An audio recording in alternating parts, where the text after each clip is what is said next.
Hello, welcome back to 340 Paddler, and today we're talking about night barges.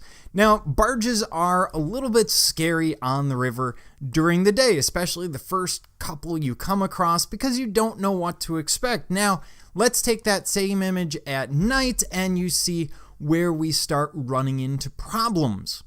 Because now it's dark, you can't see the shore, you don't know what's going on, but you see a big, giant, noisy thing coming at you in the middle of the night. So, what do you need to know? And my point of this section is really to focus on things that you should know so that you're not acting out of fear when you're on the river, especially the middle of night 2 or night 3, but rather out of knowledge. So, what do you need to know? Well, during the day, we sort of deal with barges already. I have a video on dealing with barges during the day, and all of those same issues come up at night. The difference is it's at night. So, what do you need to know? First of all, you need to know how a barge moves. A barge does not move like a car. It does not move like your boat. It does not point in a direction and go in that direction. It really works like a car that's drifting around a corner. So it will swing the rear end around, keeping that front end sort of pointing in the right direction.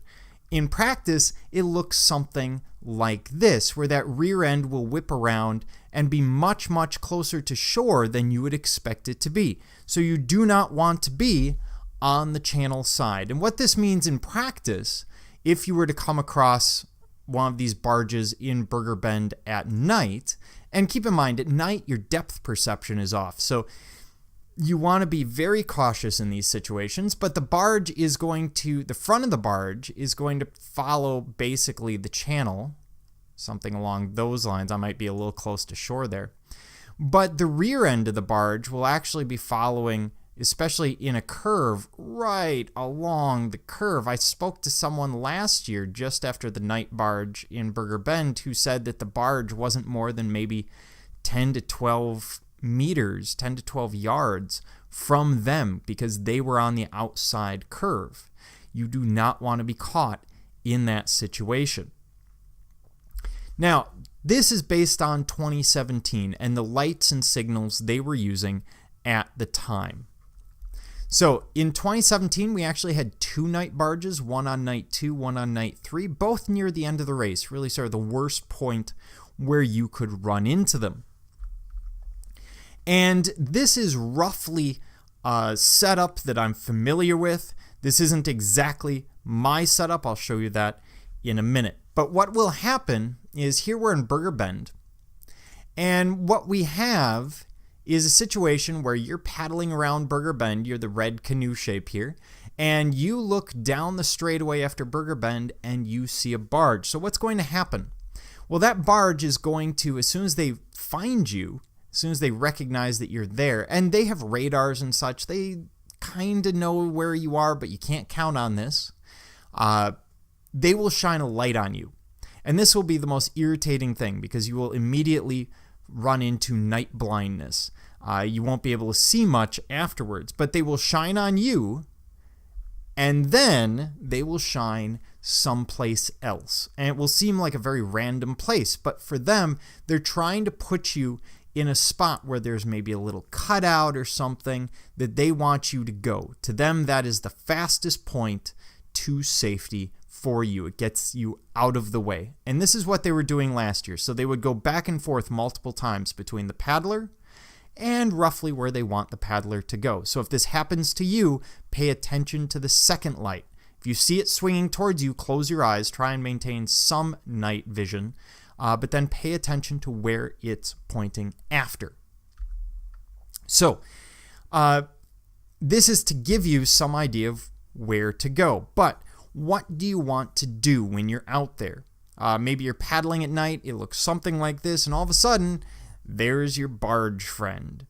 So, let's look at a couple of possibilities. Last year, this was my setup. I came around Burger Bend. I was right about that position with the red canoe, and the barge was actually further down Burger Bend. down the strait. So that's maybe a mile or more off.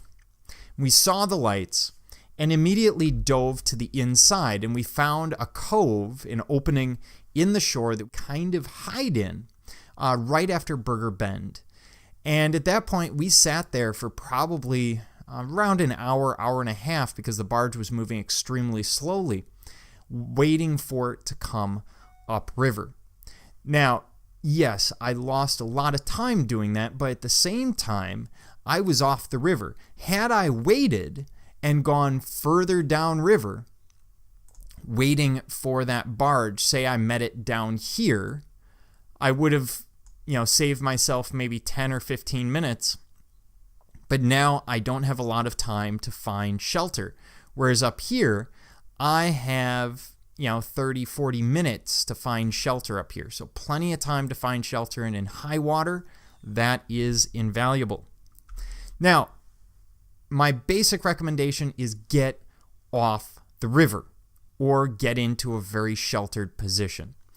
The reason is the barge, and missing the barge is only half the battle. Of course, we have one other thing to worry about, which is the barge wake, which can be anywhere from 2-foot chop to a 4-foot barge wake coming off of it.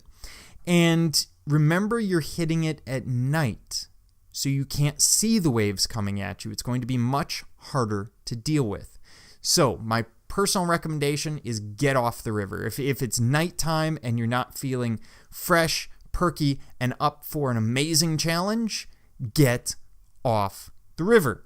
Because ultimately, we want to see you get to the end.